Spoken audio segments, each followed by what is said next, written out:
Hello! Welcome to another GameSpot breaking news update. I'm Peter Brown. I'm Tom McShay. You are Tom McShay. We just checked out Killer is Dead from Suda 51. Going to be published by Xseed Games. This is the next game in his line of assassin, third-person action titles. You really liked it. I loved it. But I love Suda, so there's the asterisk on there. Okay. Tobias. I'm talking about the developer, not the man, but he's also great. Yeah. So the game is you run around. It's a third-person action game. You got a sword and you slice enemies, which sounds like, oh, I've done that before. Right. And I can't really sell you on that you haven't done that before. But it's still, it looks really incredible. It has a cel-shaded art style, and he always has this personality in the environments. Yeah, but you're kind of missing a few things that I think you remarked about liking quite a bit. Oh my god, it feels so good. Yeah, I mean there is this sort of like block and then dodge mechanic that when you do it the right way, it kind of gives you the tactical advantage. It has a. Do you know the X-Men? So there's a Nightcrawler guy. Yes. And you have a similar move to that, and which is like my favorite whenever a video game introduces it. So the guy's swinging, and then you're behind him all of a sudden, you're slashing away.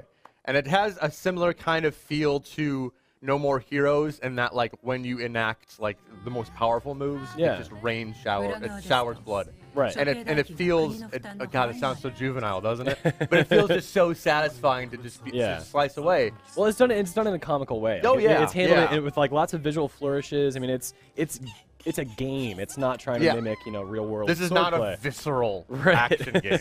But then, you mentioned all that raining of blood. Every enemy you kill, you get a little bit of blood, and then that can build up to these like one-hit kills. Right? Yes. Yeah. Yeah, and it does a good job of changing your attacks, because it's like, you got the button mashing attack, but all of a sudden you can whip out a gun, which is what your entire left arm is.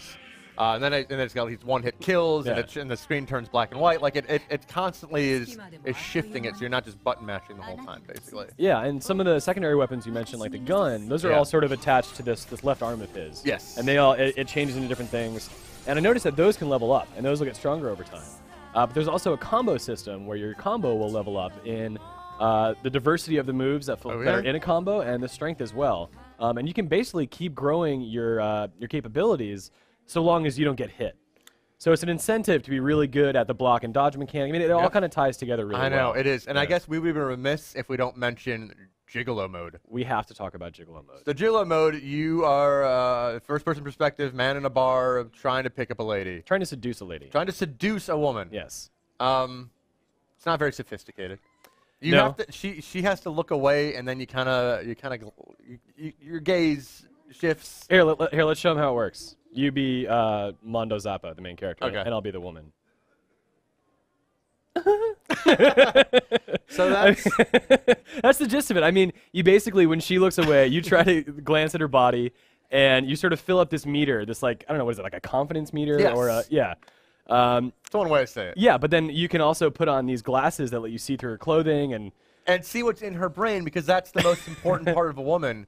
And you see that she wants this certain gift, and you give her that gift to make her like you. That's right. Because that's true. That's it's just science, right? So how does this again tie into the rest of the game? I don't know.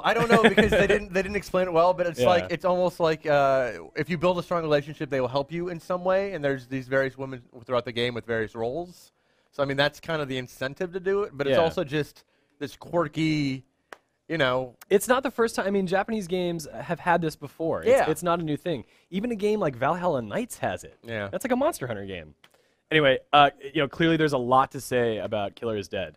I know you liked it. I loved it. I thought it was fantastic. Yeah, I can't wait to get my hands on it. And that's coming out for PlayStation 3 and Xbox 360, right? Yeah. Cool.